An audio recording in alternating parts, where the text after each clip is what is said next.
Hey guys, welcome back to the channel. It's Chandler, it's Gafari, and we're reviewing Top Gun Maverick, Top Gun 2. If you guys haven't seen it, fresh off my mind still. We are living in the world of the year 2022, right? Because this movie was supposed to come out in 2019. This movie is technically 3 years old, and it's now finally being released. Yeah, that is true. Also, didn't watch the first one until right before I was going to watch Top Gun Maverick yesterday, by the way. I got a feeling that's what a lot of people our age. I don't know. Definitely, there's a lot of people watching the first one for the first time just to go see this one. Yep. Because Wampy did the same thing. Little cousin, Wampy. There's a lot of hype. There was a lot of hype going into this movie, and spoiler alert, it exceeds the hype. I love this movie. Oh my gosh, I love this movie. It is so good.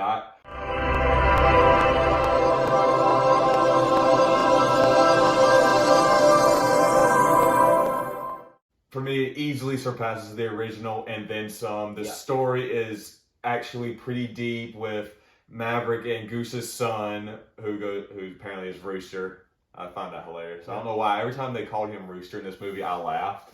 You got a dickier version of Iceman and Hangman. Mm-hmm.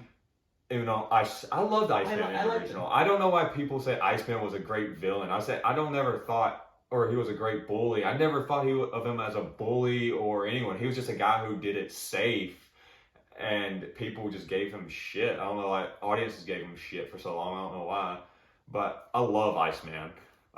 And spoiler alert, he returns in this movie. Val Kilmer makes a cameo, and I'm not gonna lie, I almost teared up when I saw Val Kilmer and heard him speak, because you know how in the movie they say it hurts for him to speak. That's actually how it is for Val Kilmer in real life, because he had cancer. Throat cancer or something. There's a name for it. I can't remember. So he actually speaks with his real voice, and so I knew oh, he's in pain just talking for this movie, and I kind of got teary eyed because seeing him. I love Val Kilmer. Tombstone, Batman Forever, The Doors. Val Kilmer, great. Shame what happened to him. But the flight scenes, incredible. Oh, they were insane. Oh my gosh, I wish I had seen this on an IMAX screen or a Dolby screen or 4D. This movie would be freaking spectacular in 4D. I freaking was on the edge of my seat through these flight scenes. I could not get enough. I love this movie. Yeah, that was the first thing I said whenever I walked out the movie. Because there was a friend who had actually went, and we had bumped into each other. As soon as I walked out, I talked to him, and I was like, yo, this definitely is better than the first one. Like, for me, surpasses it for sure. I really liked it. And you said that was in your top 10. Yeah. So what is this? Is this in your top 10? Yeah. Wow. Okay. It's 10 and 9. Wow. Okay. That's fair. So, I really like the story.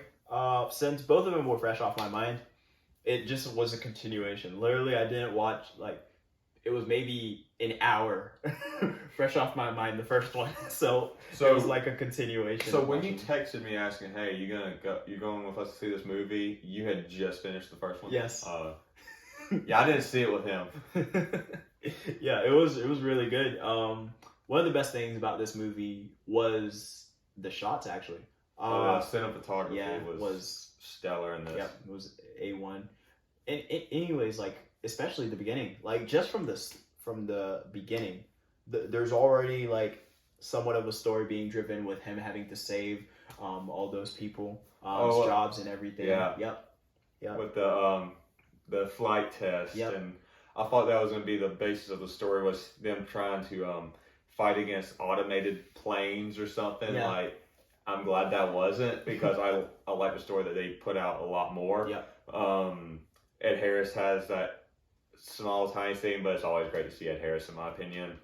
But this movie opens up the exact same as the original, to a big nostalgia kind of thing, where it shows that it's basically the exact same shot on the naval carrier with all the jets, and it plays Highway to the Danger Zone. I love that they kept the same music. I love that they did enough in this movie to make it seem like the original, but they also did more than enough to where it's its own thing. Mm-hmm.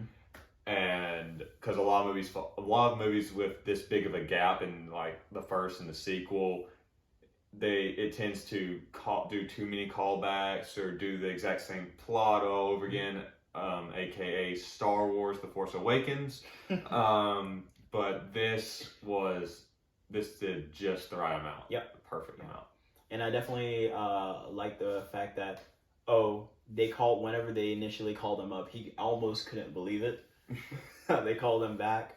And one of the best things about this movie is, we talked about it on the first one, the build up, of an 80s love romance and stuff, how it was done for, its time very poorly still. No, they didn't really give a lot. They gave more time. They focused more on the relationship between Rooster and Maverick than they did with Maverick and his love interest. I can't remember her name. I think her name was Penny in the movie. But at least they gave us enough to where it wasn't just like one. It wasn't Charlie from the original. It's a change. Now Jennifer Connelly's playing a love interest from his past that wasn't in the first movie, which I'm okay with, because one, Jennifer Connelly is a better actress than whoever played Charlie back in the 80s. No offense, but it's just facts.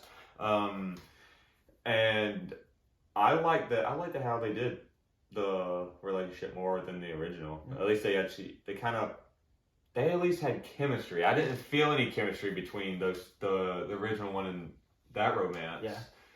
But I like that more. Yeah. I gotcha. Also too, whenever we came to the flight scenes, I won't touch up on the story too much because it's still relatively new. Let people go see it.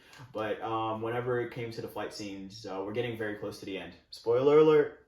Okay, right here. Spoiler alert. Look at me, right here. Okay. All right. But so whenever it came to the flight scenes, we get to the point where literally they're following in. Rooster is falling way behind, and Tom Cruise gets to the point where he executes what he needs to execute, and basically they start chasing after him. All the AMVs go after all of them and stuff. I don't remember the name of the planes. I just remember they kept saying 5th generation, so I'm just gonna call them Gen 5. Yeah. So I think that's the name of them actually. Now that the Gen 5s go after them. Yeah. And and he sacrifices himself. Yeah, Tom Cruise sacrifices himself. But and then just when you think everything's about to happen, it switches up. But there was one point whenever basically they're getting away, and they think they've almost shot down one of the planes, and it does this weird 360 in the middle of the air, and that shit was beautiful. Do you remember that? There's just a lot of amazing flight scenes and flight shots in this movie that honestly, some people it might get disorienting, but it's such an amazing experience. This would have been great in 4D. Oh, I wish we had seen this in 4D. This would have been awesome. Yeah. Darn. Dang it. But for me, definitely a great time. For me, I'm going to go ahead and give my rating. Keep it short and sweet. I'm going to give it an 8.5.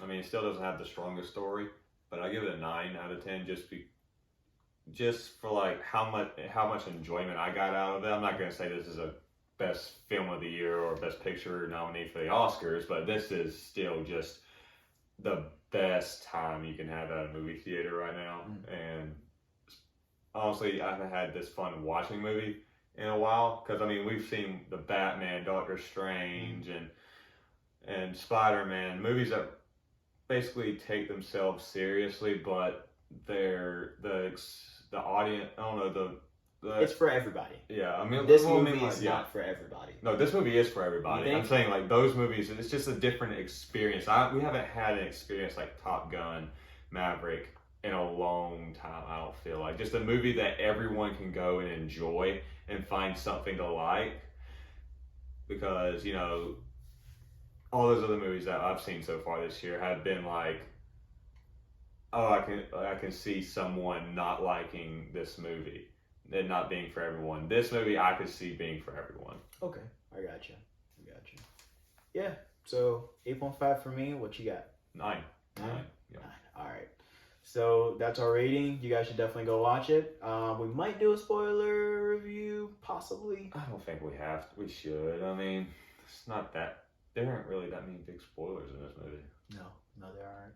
You do get to see Tom Cruise run though, and that's just beautiful. That's just like the most beautiful thing in the world. I mean, it's so majestic. I love seeing Tom Cruise run. But yeah, that's it for our rating. Until next time, we will catch you guys. Do you have anything to say to them? Oh, I thought he had something to say. That's rude. I don't care. Just to our audience, bro. Right now we're talking to a phone.